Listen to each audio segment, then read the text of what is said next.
Health officials say that they have found 2 new Omicron variants in North Carolina and a dozen other states. The CDC now listing BA4 and BA5 as variants of concern. Experts say both will likely be more contagious than the original strain of Omicron, but they do need more research on how sick it could make people. The U.S. is seeing an increase in COVID cases overall, with more than 56,000 reported a day. We know that both North and South Carolina are seeing slight increases in new cases too, but are considered overall to have low COVID impacts. And we know that health officials aren't just watching cases, they're also watching COVID levels in our wastewater. WCNC Charlotte's Chloe Leshner joining us live to talk about this. Chloe, the North Carolina Department of Health and Human Services actually wants to even more expand upon those efforts. Yeah, hey, Vanessa, right now the state pulls from 24 sites and they're looking to add 12 more so that they can get an even better picture of what's going on. Monitoring the wastewater allows them to keep tabs on how much COVID is spreading in our communities, and officials say it's cost effective and it's less invasive than testing.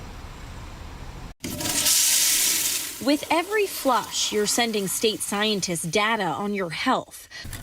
COVID particles can be detected in our wastewater, and the state is ramping up surveillance efforts, so that we have greater geographic coverage, as well as coverage in more rural towns and communities that have been hard hit by COVID. Virginia Guidry is an epidemiologist with the North Carolina Division of Public Health. She's leading the charge on the state's wastewater monitoring and says it's a valuable tool as we shift into a more endemic phase. People are using a lot more home test kits, which is great and convenient, but it changes our testing data.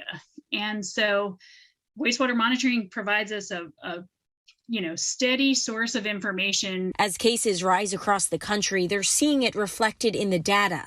The latest data shows 11.3 million COVID particles were detected statewide, more than double than the week before. But that's compared to 106 million in the peak of the Omicron surge in January.